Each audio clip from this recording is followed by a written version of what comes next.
नमस्कार, मैं हूँ ममता पंकज। आप देख रहे हैं राजसत्ता एक्सप्रेस। राजसत्ता एक्सप्रेस के लीगल मैटर में आज बात करने जा रहे हैं। आखिर Punjab and Haryana high court ने जो है एक महिला के ऊपर 1 लाख रुपए का जुर्माना क्यों लगाया, आखिर उसके पीछे क्या कारण थे, इन सारी चीजों के बारे में जो है हम आज राजसत्ता एक्सप्रेस के लीगल मैटर में आपके साथ में जो है वो डिस्कस करने जा रहे हैं।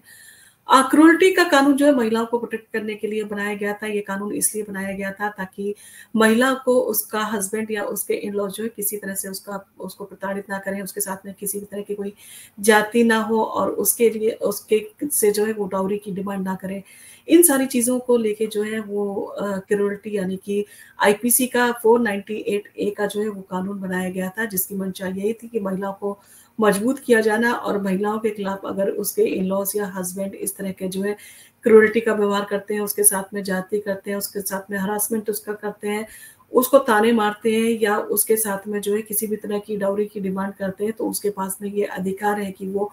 इस तरह के केस जो है वो फाइल कर सकती है। और ये कानून इसी कारण से जो है बनाया गया था ताकि महिलाओं को प्रोटेक्ट किया जा सके और उनके खिलाफ होने वाले अपराधों को जो ससुराल में जो है उसके साथ में जो अपराध होते हैं, जिस तरह का व्यवहार होता है, उसको जो है काफ़ी हद तक रोका जा सके। परंतु आज की हकीकत कुछ और है। आज जिस तरह के जो है वो केसेस आ रहे हैं, वो एक तरह से देखा जाए झूठे केसेस जो है वो ससुराल वालों के खिलाफ जो है वो फाइल किए जाते हैं, हस्बैंड के खिलाफ या इन-लॉज़ के खिलाफ, उनको प्रताड़ित करने के लिए। अगर आपके साथ में जो है आपके मनमाना जो है व्यवहार नहीं हो रहा है, आपकी पसंद की कोई चीज़ नहीं हो रही है, तो आप बात-बात में जो है वो अपने ससुराल वालों के या हस्बैंड को जो है वो हरास करना शुरू कर देते हैं कि आपके खिलाफ जो है वो 498 ए का जो है वो केस फाइल कर देंगे। तो कई बार ससुराल वाले इन सारी चीज़ों के आगे झुक जाते हैं, आपकी बातें मान लेते हैं, क्योंकि कोई भी नहीं चाहता है कि वो कोर्ट कचहरी जैसे जो है चक्करों में फँसे। तो इन सारी चीज़ों को देखते हुए जो आज जो है केस फाइल किए जा रहे हैं, जिस तरह से झूठे बेबुनियादी जो है केस फाइल किए जा रहे हैं, तो इन सारी चीज़ों को देखते हुए जो है वो कहा जा सकता है कि आज जो क्रूरल्टी का कानून बनाया गया था, जो 498 ए का कानून बनाया गया था, उसे जो है उसका मेन मकसद यही था कि महिलाओं को प्रोटेक्ट किया जाए। परंतु आज महिलाएँ उसी कानून को जो है अपने ससुराल वालों के खिलाफ जो है वो एक इंस्ट्रूमेंट की तरह से जो है इस्तेमाल करती हैं, एक्सटॉर्शन की तरह से जो है वो इस्तेमाल कर रही हैं और धमकी देने का काम करती हैं इन सारी चीज़ों को लेके। और इन्हीं सारी चीज़ों को देखते हुए जो है अब कोर्ट के भी जो है फैसले आने लगे हैं और एक महिला ने अपने पति के खिलाफ 498 ए का जो है केस फाइल किया और उस महिला के ऊपर जो है कोर्ट ने 1 लाख रुपए का जो है वो फाइन लगाया है, यानी कि उसके ऊपर 1 लाख रुपए की पेनल्टी लगाई गई है। आज हम आपके साथ में जो है इसी केस के बारे में जो है डिस्कस करने जा रहे हैं। भारतीय न्याय संहिता में देखें या आईपीसी का सेक्शन 498 ये बात करता है कि क्रूरल्टी के बारे में महिला का हस्बैंड या उसके इन-लॉज़ जो है उसके साथ में किसी भी तरह की जो है वो ज्यादती करते हैं, मारपीट करते हैं, उसे ताने सुनाते हैं, उसे बार-बार डाउरी की डिमांड करते हैं, उसको मेंटली जो है वो हरास करने की कोशिश करते हैं, तो उसके पास में अधिकार है। ऐसी स्थिति में वो क्रूरल्टी का केस जो है वो फाइल कर सकती है। और आज के टाइम में महिलाओं को जो है वो केस जो है वो जिस तरह से करती हैं अंडर सेक्शन 498 ए, ज़्यादातर केसेस जो है वो सेटल हो जाते हैं और या तो उन्हें क्वैश करा दिया जाता है या आउट ऑफ द कोर्ट जो है वो सेटल कर लिए जाते हैं। हस्बैंड या उनकी फैमिली वाले जो है वो महिला को उसका मनमाना पैसा दे देते हैं और उसकी एवज में जो है महिला केस को जो है क्वैश कराने के लिए जो है वो तैयार हो जाती है और वो कोर्ट में जाके गवाही देती है और गवाही देने के बाद में जब कोर्ट को लगता है कि दोनों पक्ष जो है उनमें चीज़ें सेटल हो गई हैं, तो उस केस को जो है वो कैश कर देते हैं। और परंतु कुछ महिलाएँ ऐसी हैं कि जो एलिमनी लेने के बाद में सेटलमेंट में जो पैसा तय होता है, वो लेने के बाद में भी जो है केस को क्वैश नहीं कराती हैं और वो लगातार जो है वो केस को भी जारी रखती हैं और पैसा भी झटक लेती हैं। और कई बार ऐसा होता है कि केसेस खत्म करने के लिए मोटा अमाउंट जो है वो हस्बैंड से ले लिया जाता है। वो 10 लाख रुपए भी हो सकता है, 20 लाख हो सकता है या जो भी आपकी फाइनेंशियल कंडीशन है उसके अकॉर्डिंग जो है आपसे लिया जा सकता है। और लेडी इन सारी चीज़ों के लिए ऊपर जो है वो एग्री करती है कि हाँ ठीक है, हम लोग जो है वो इन सारी चीज़ों के ऊपर जो है सेटलमेंट कर लेते हैं और हम इन सारी चीज़ों को रफ़ा-दफ़ा करते हैं और एक अमाउंट आप मुझे दे दीजिए जिसके एवज़ में जो है मैं आपके खिलाफ जो है केस वापस ले लूँगी और हमारा जो है वो सेटलमेंट हो जाएगा। तो इन्हीं सारी चीज़ों को देखते हुए जो है इन सारी चीज़ों को देखते हुए और ये सारी चीज़ें जो है सामने आ रही हैं जिस तरह से, तो कोर्ट भी इन सारी चीज़ों के बारे में जो है वो काफ़ी सतर्क होते जा रहे हैं। और एक केस में जो है यहाँ पर जिसमें कोर्ट ने जो है महिला के ऊपर 1 लाख रुपए की जो है पेनल्टी डाली है। महिला यही करने की कोशिश कर रही थी, उसने अपने हस्बैंड के साथ में जो है वो सेटलमेंट किया था, केस को खत्म करने का वादा किया था। परंतु पैसे लेने के बाद में जब उसको केस में गवाही देने के लिए आना था ताकि इस केस को खत्म किया जा सके, तो उसने जो है वो आना से जो है इनकार कर दिया और Punjab and Haryana high court ने इन सारी चीज़ों को देखते हुए उसके ऊपर जो है 1 लाख रुपए की पेनल्टी जो है वो लगाई है और महिला ने 498 के तहत जो है सेटलमेंट कर लिया था और उसके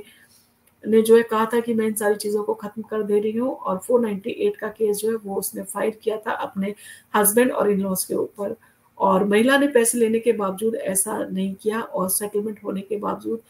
कोर्ट में जो है वो आईने और गवाही देने के लिए उसे बार-बार जो है बुलाया जाता रहा और कोर्ट ने उसे सेटलमेंट के लिए भी जो इन सारी चीज़ों के बारे में बार-बार बताया, उसके बारे में भी उसने इन सारी चीज़ों को जो है वो इग्नोर कर दिया और उसे कोर्ट ने जो है बुलाया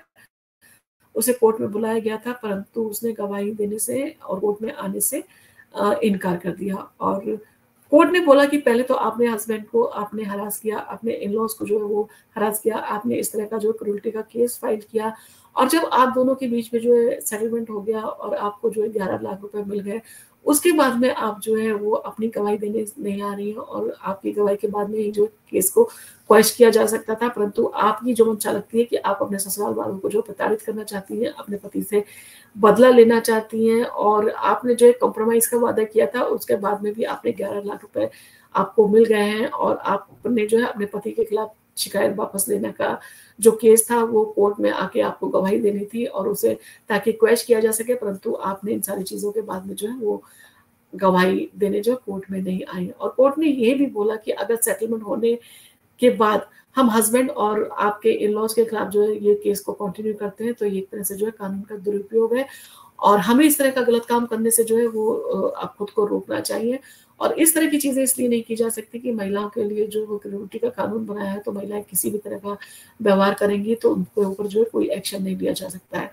तो इन सारी चीज़ों के लिए जो कोर्ट ने सख्त रवैया अपनाते हुए उनको डाँट भी लगाई और कहा कि ये कानून का दुरुपयोग है और कोर्ट जो है इस तरह की इजाज़त नहीं देता है कि आप इस कानून का दुरुपयोग करें।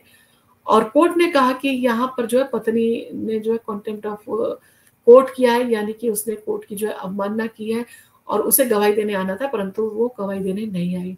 और उसका जो है वो अपना सिर्फ़ इतना ही मोटिव था कि वो अपने ससुराल वालों को, अपने पति को हरास करना चाहती थी, वो अपना मनमाना व्यवहार उनसे मनवाना चाहती थी और जब इन सारी चीज़ों में जो है उसको लगा कि हाँ, मुझे पैसे भी मिल गए हैं, तो मैं उसका कोर्ट में जाके वो सेटलमेंट क्यों करूँ? और इन सारी चीज़ों के साथ में जो है उसने इस तरह का दुर्व्यवहार किया और ये सारी चीज़ें जो है आपका बिहेवियर बताती है कि आपका अपने हस्बैंड और इन-लॉ से जो है किस तरह का आप घृणा करती हैं, किस तरह का जो है बिटरनेस है आपके बिहेवियर में उन लोगों को लेके और कंप्रोमाइज़ कर लेने का बोलने के बाद में भी आपने जो है 11 लाख रुपए ले लिए, जब आपका सारा सेटलमेंट हो गया, सारी चीज़ें जो है फिक्स हो गई, उसके बाद में जो है आपने कोर्ट में आके गवाही देना जो है वो ज़रूरी नहीं समझा और आप उसके पैसे लेने के बावजूद भी इस केस को जारी रखना चाहती हैं। तो एक तरह से ये जो है वो एक तरह से अन्याय है आपके हस्बैंड और ससुराल वालों के लिए। और कोर्ट ने कहा कि ऐसी वाइफ़ के सामने जो है एग्ज़ाम्पल पेश किया जाना ज़रूरी है। उसके ऊपर जो है जुर्माना लगाया जाना ज़रूरी है ताकि ये एक नज़ीर बने और आने वाले समय में महिलाओं को ये जो है वो पता रहे कि अगर वो इस तरह का व्यवहार करेंगी तो उनके खिलाफ भी जो है एक्शन लिया जा सकता है। और कोई महिला जो है अगर इस तरह का व्यवहार करती है, अपने पति को प्रताड़ित करती है, अपने ससुराल वालों को प्रताड़ित करती है और वो कानून का दुरुपयोग करती है, तो उसके ऊपर जो है इस तरह का जो है जुर्माना लगाया जा सकता है और कोर्ट ने यहाँ पर कहा कि हम केस को जो है वो क्वैश कर रहे हैं, परंतु अब आपके ऊपर जो है 1 लाख रुपए की पेनल्टी लगाई जा रही है और भारत में ऐसा पहली बार नहीं हुआ है, ऐसा जो है पहले भी हो चुका है और पंजाब कोर्ट में ही जो है 1 महीने पहले जो है इस तरह का जो है वो जजमेंट दिया गया था और महिला के ऊपर जो है वो जुर्माना लगाया जा गया था। और देश में बाकी अदालतें भी जो है इस तरह का कदम जो है वो उठाती हैं, क्योंकि इस तरह की चीज़ें जो है लगातार बढ़ती जा रही हैं और इन सारी चीज़ों को रोकने के लिए कहीं न कहीं कोर्ट को जो पहल की जानी ज़रूरी है। और 498 आईपीसी जो है वो क्रूरल्टी का उसमें प्रोविज़न दिया गया है और आज के टाइम में जो है वो इस इंस्ट्रूमेंट को जो है वो इस तरह के कानून को जो है वो पत्नी है जो है पति को प्रताड़ित करने के लिए उन्हें हरास करने के लिए, अपने इन-लॉज़ को जो है वो परेशान करने के लिए और उनसे जो है मोटी रकम जो है वसूलने के लिए, यानी कि एक्सटॉर्शन की तरह से जो है इस कानून का इस्तेमाल कर रही है, और पैसे लेने के बाद में भी जो है वो केस खत्म नहीं कर रही है। और वो भी जो है देखा जाए एक तरह से हस्बैंड का और उसकी फैमिली का हरासमेंट है, और इसलिए जो है इस तरह की पेनल्टी जो इम्पोज की जानी चाहिए, ताकि उसको पता रहे कि अगर वो अपने इन-लॉज़ और ससुराल वालों के खिलाफ जो है इस तरह की चीज़ें करेगी, तो उनके खिलाफ भी जो है एक्शन लिया जा सकता है। और ये सारी चीज़ों को लेके कोर्ट काफ़ी गंभीर है, और कोर्ट जो है काफ़ी केसेज़ में जो है इस तरह की पेनल्टी डाल रहा है। तो ये सारी चीज़ें जो है एक नज़ीर का काम करती हैं। अगर पत्नी अपने पति को जो प्रताड़ित करने के लिए इस तरह के सेटलमेंट करने के बावजूद भी अगर वो कोर्ट में नहीं आती, गवाही नहीं देती है और क्वेश कराने में जो है कोऑपरेशन नहीं करती है, तो इस तरह की पेनल्टी उसके ऊपर लगाई जा सकती है। आपको ये सारी चीज़ें कैसी लगी? क्या इस तरह की पेनल्टी लगाई जानी चाहिए? आप इसके ऊपर जो है कमेंट करके बताइए। क्या महिलाओं को इतने अधिकार दिए जा रहे हैं, वो उसका दुरुपयोग कर रही है, क्या ये सही है? इन सारी चीज़ों के ऊपर आप हमें कमेंट करके बताइए। हमको आपके कमेंट का इंतज़ार रहता है, और आपको अगर वीडियो पसंद आया तो आप इसको लाइक कीजिए, शेयर कीजिए, सब्सक्राइब कीजिए हमारे चैनल को। हम आपके लिए इसी तरह के वीडियो लेके आते रहेंगे।